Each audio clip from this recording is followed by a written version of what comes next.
Welcome to the Deep Dive, the place where we take the most complicated, polarizing, and detailed stories and give you the comprehensive view straight from the source material.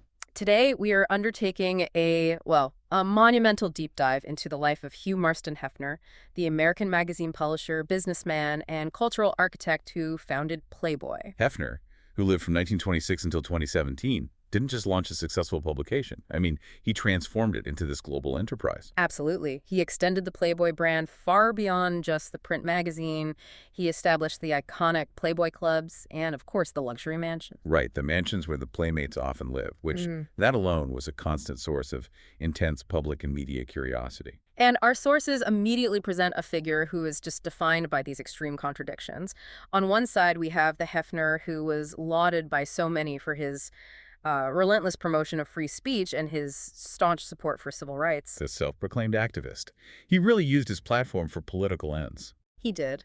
But on the other side, we have the later legacy, the one that's really shaped by severe criticism, by systemic claims of exploitation, control, and, well, significant allegations of misconduct that really define the end of his story. So our mission today, as we go through the source material, is to thoroughly explore this duality.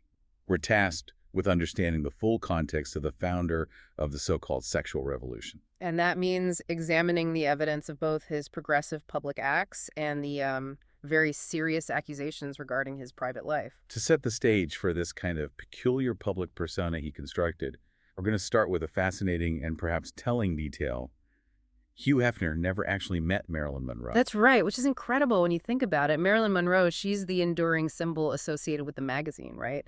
She's the woman featured in the very first Playboy issue in December 1953. And she was already a massive celebrity at that point. A huge star. The magazine used photos that had been taken for a 1949 nude calendar shoot, so this was long before Playboy even existed.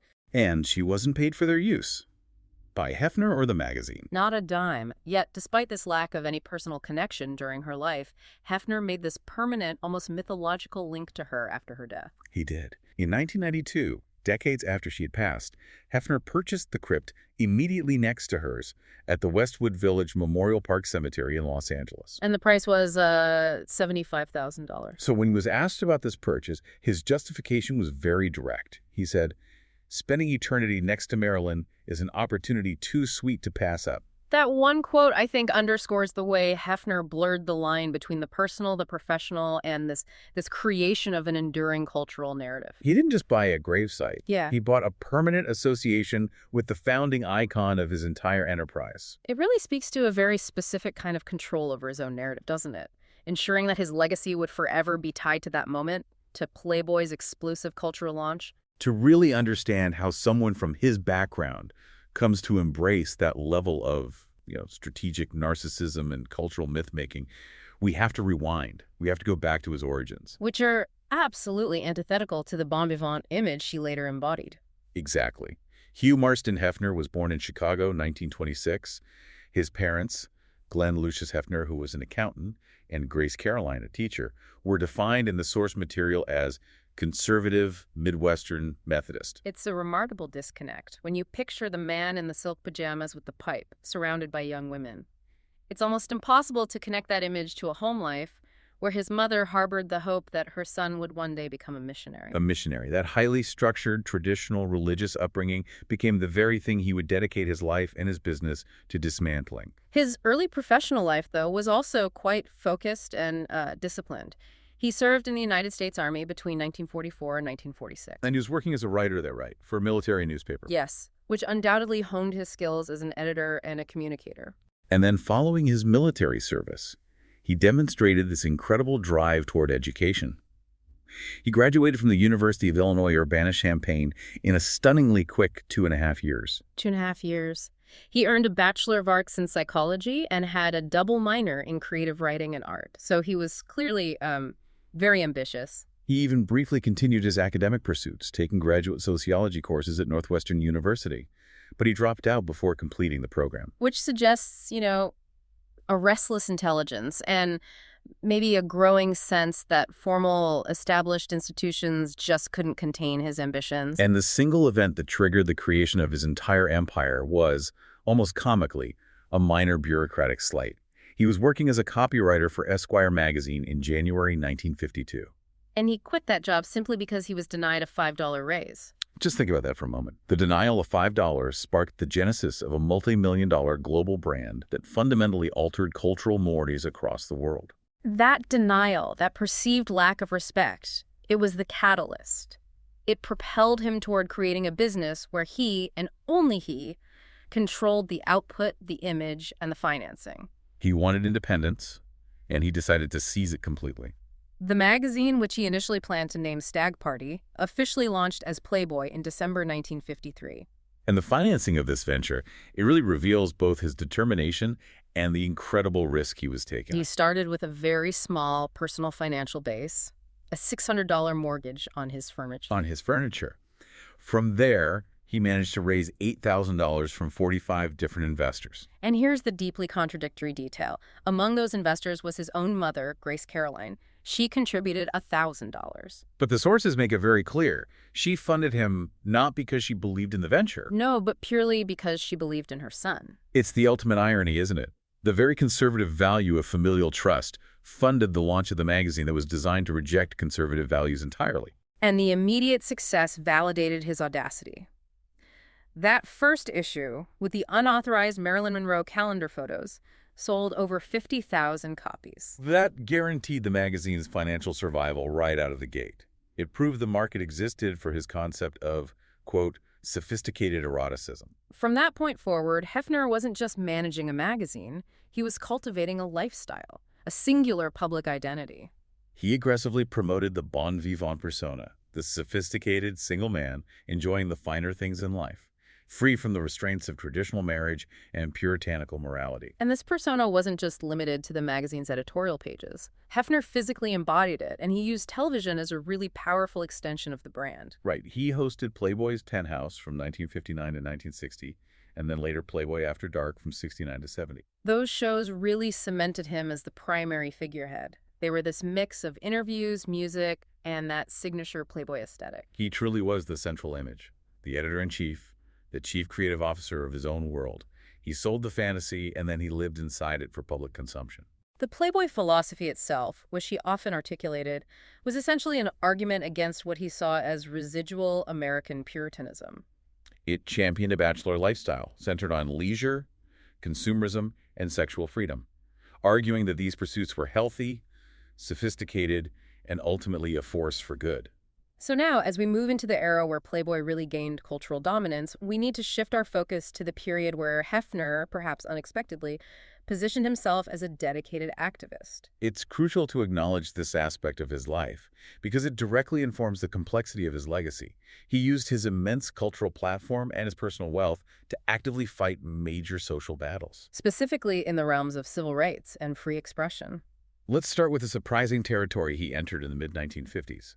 Challenging the prevailing attitudes towards sexual identity. Right.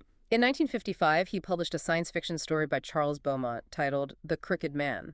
A story that had been rejected by other major publications, including his former employer, Esquire.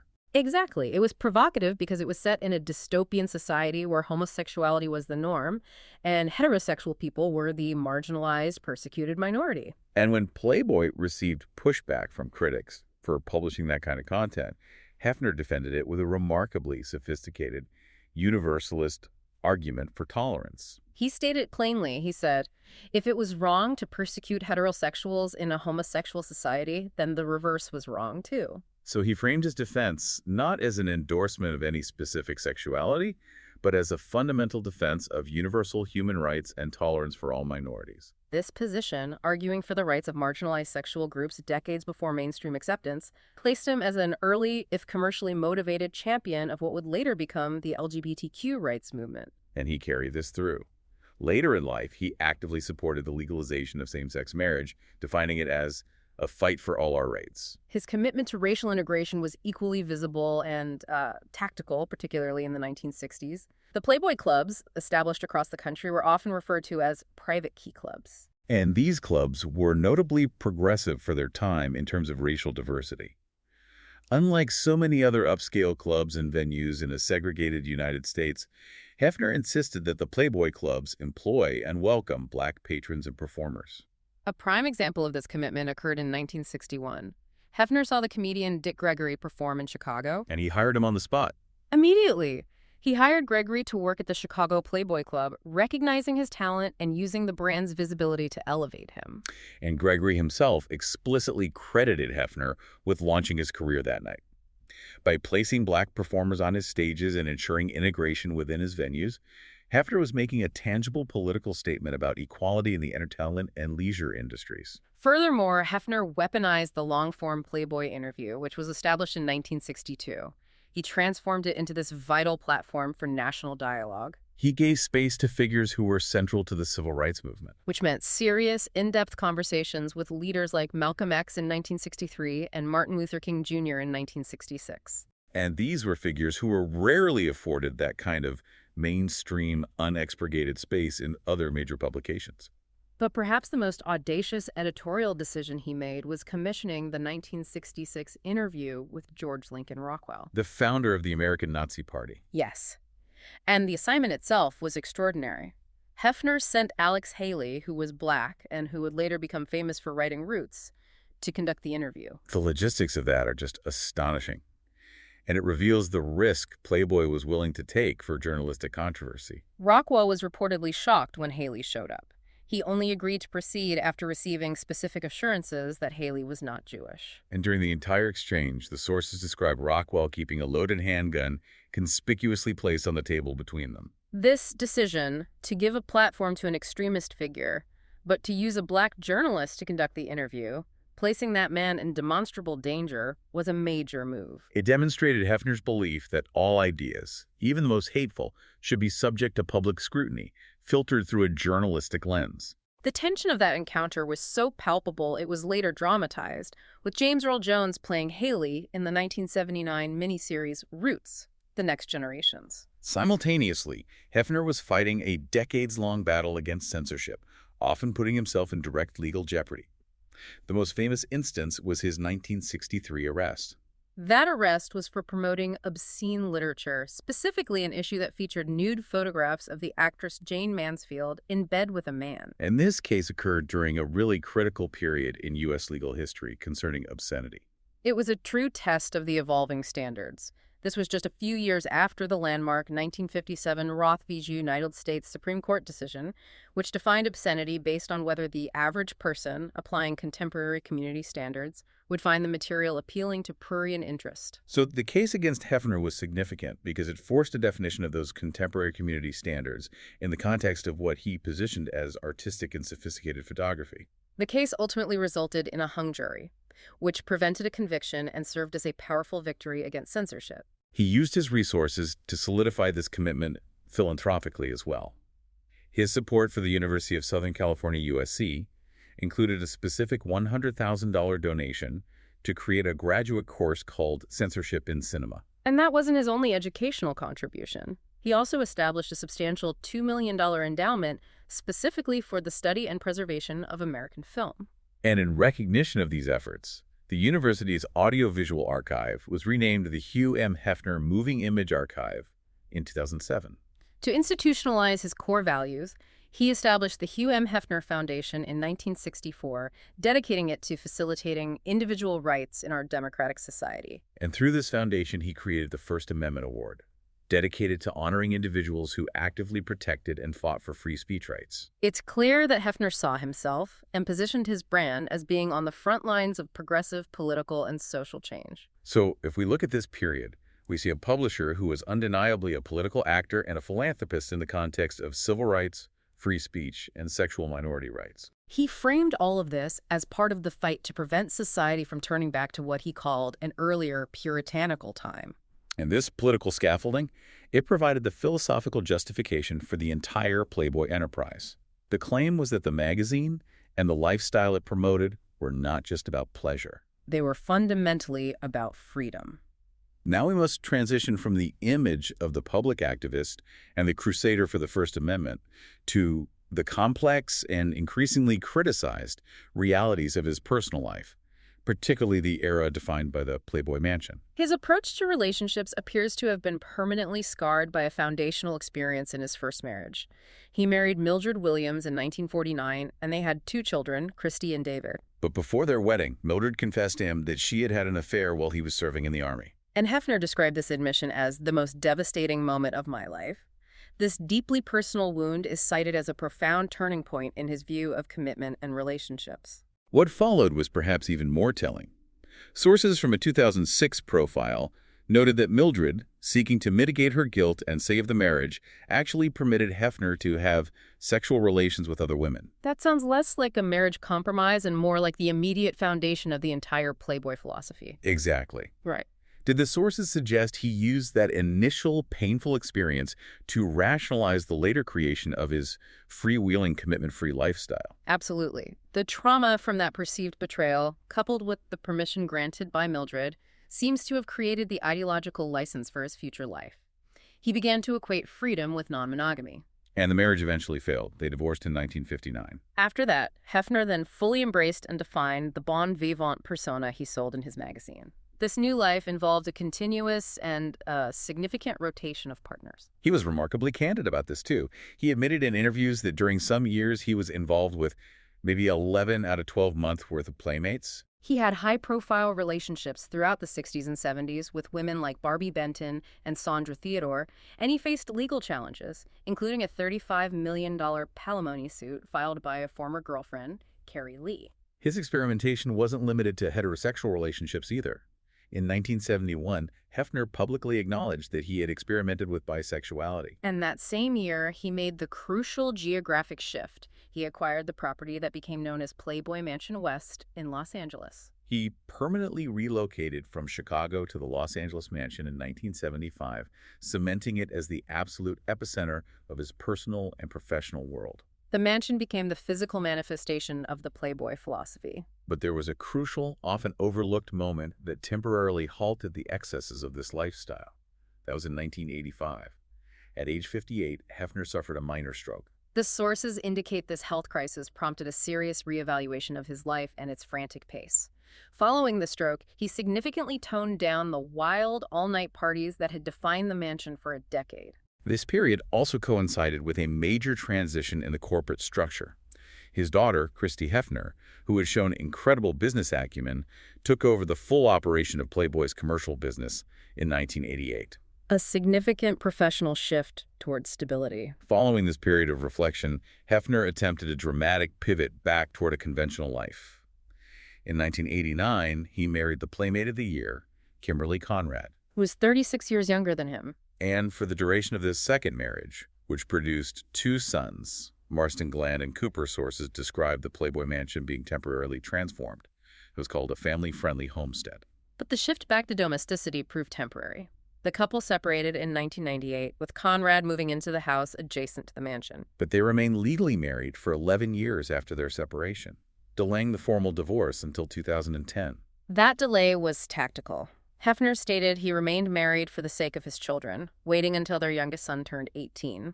Once divorced, he quickly reverted to his established pattern. And this is the era that became internationally famous because of reality television. Hefner became known for moving an ever-changing coterie of young women into the mansion, often dating as many as 7 concurrently. This dynamic was thoroughly documented on the reality series The Girls Next Door, which ran from 2005 to 2009. The show featured his primary girlfriends at the time, Holly Madison, Bridget Marquardt, and Kendra Wilkinson. That show really cemented the image of the aging Hefner surrounded by young women, maintaining control over their lives and schedules, even as all 3 of the starring women ultimately left the mansion in October 2008 to pursue their own paths. His final, complex romantic entanglement was with Crystal Harris. They became engaged in December 2010. But the engagement ended dramatically when Harris broke it off just 5 days before the wedding was scheduled to take place in June 2011. The public timing of that was deeply embarrassing. The July issue of Playboy, which was already printed and shipped before the cancellation, hit the stands just days after the broken engagement. And Harris was prominently featured on the cover with the headline, "Introducing America's Princess, Mrs. Crystal Hefner." Despite that public humiliation, they reconciled, and they married on December 31st, 2012. It was also around this time, in 2012, that Hefner announced his youngest son, Cooper, was the intended successor to become the public face of Playboy. And the mansion itself remained tied to Hefner until his death. In 2016, the property was initially listed for $200 million.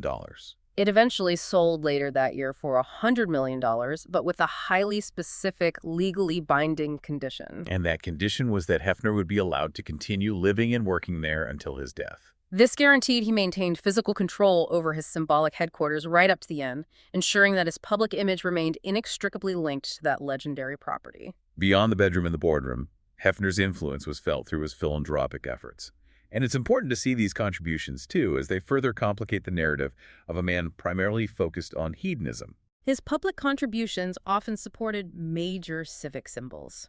The clearest example is his pivotal role in saving the iconic Hollywood sign.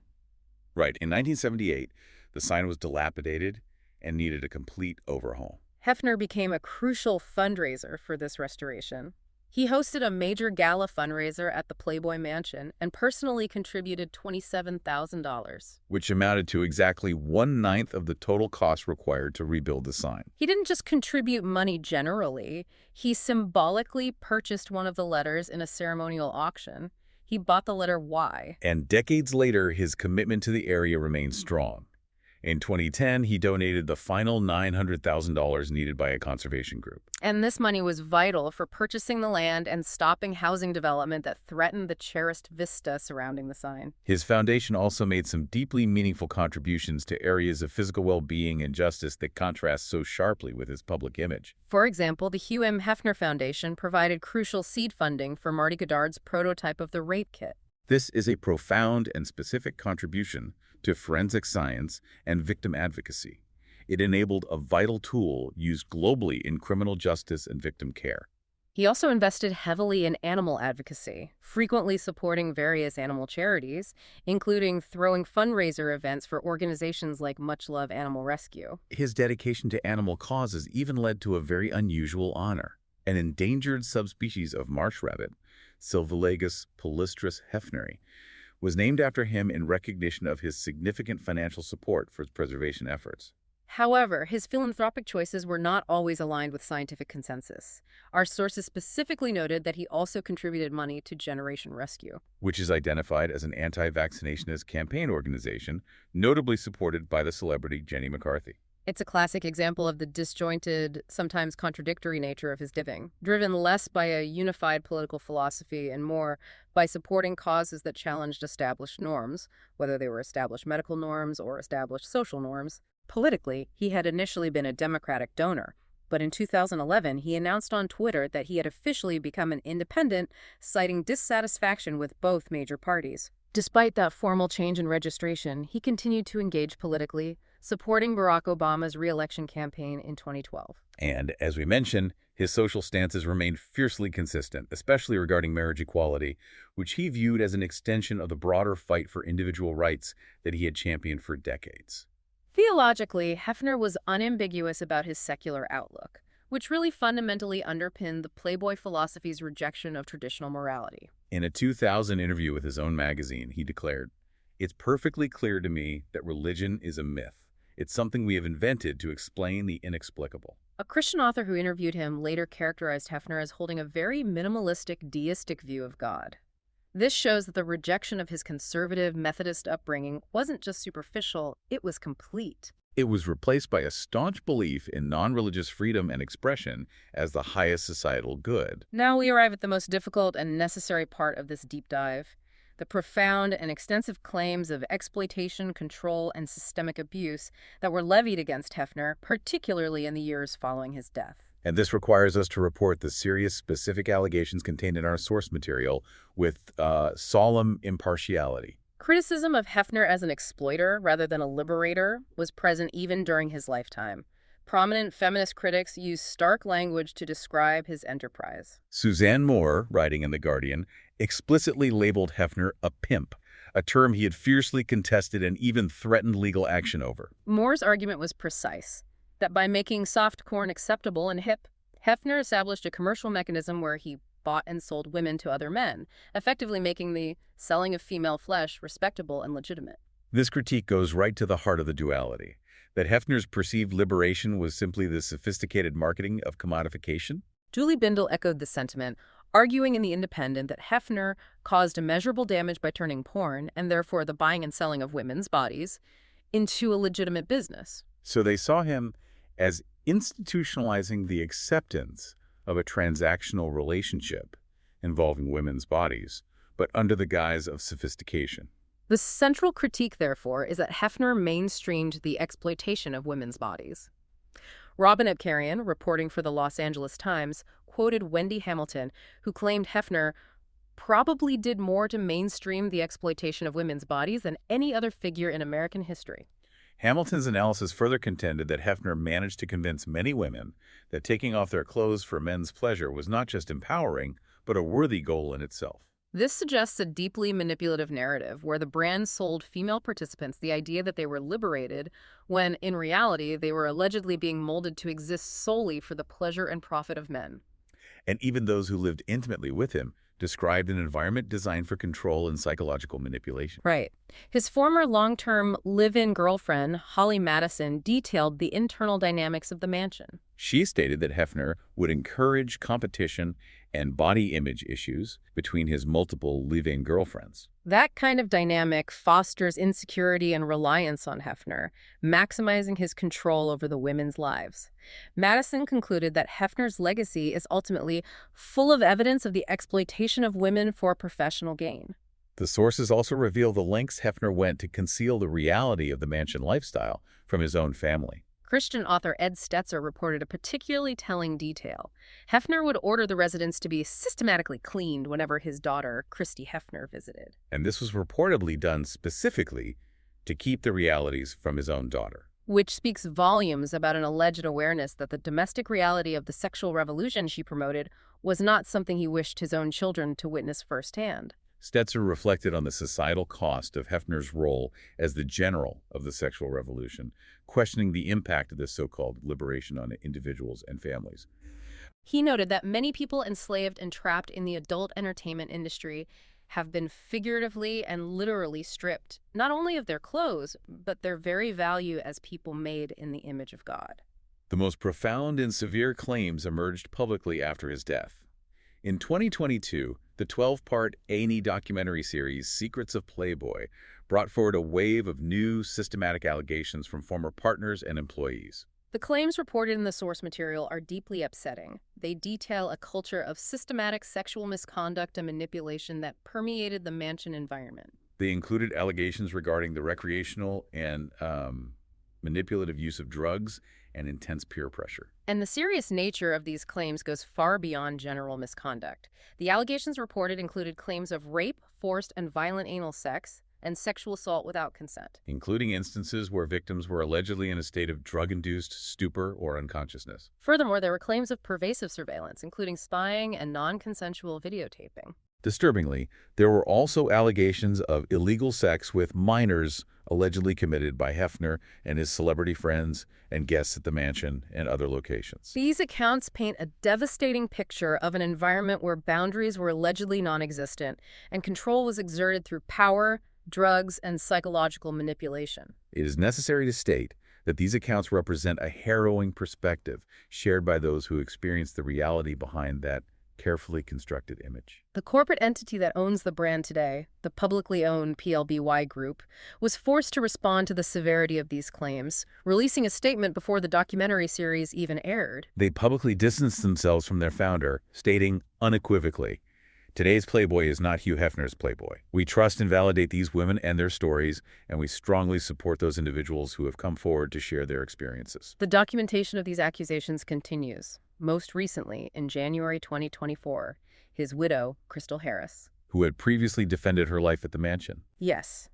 She published a memoir where she alleged she experienced a hostile and controlled environment, claiming she felt imprisoned while residing there. Hugh Hefner passed away peacefully at the Playboy Mansion on September 27, 2017, at the age of 91. The immediate causes of death were determined to be cardiac arrest and respiratory failure, exacerbated by sepsis brought on by an E. coli infection. And, as he planned decades earlier, he was interred at Westwood Memorial Park in Los Angeles, in the crypt he purchased immediately beside the resting place of Marilyn Monroe. The final synthesis of Hugh Hefner's life really demands that we maintain this perspective of holding two contrasting narratives simultaneously. On one side, you have the Hefner who actively debated obscenity laws, who fought for racial integration in his clubs, who supported LGBTQ rights, and who funded essential public tools like the rape kit prototype. He was a progressive cultural warrior who challenged the social restrictions of the 1950s and 60s, successfully arguing that pleasure was not synonymous with sin. And on the other side, we have the figure at the center of widespread, profound accusations, allegations of systemic exploitation, manipulation, and abuse, documented extensively by former partners and employees. Claims that define the severe shadow of his legacy. He promoted a philosophy centered on liberation and freedom, yet critics argued this philosophy was built on a foundation that stripped individuals, in the words of critics, not only of their clothes, but their very value as people made in the image of God. This deep dive has explored how Hefner's Playboy philosophy successfully managed to redefine American morality and consumer culture throughout the latter half of the 20th century. However, when we consider the detailed, systematic claims of exploitation and abuse that have emerged following his death, the essential societal challenge remains. The question is this: where should society draw the necessary ethical line between genuine sexual liberation and commercial practices that, critics argue, enabled systemic harm and abuse? The inability to neatly separate the progressive activist from the alleged exploiter, the interplay between the revolutionary idealism and the claims of profound personal harm, that complex, unresolved dichotomy is Hugh Hefner's enduring legacy for you to explore.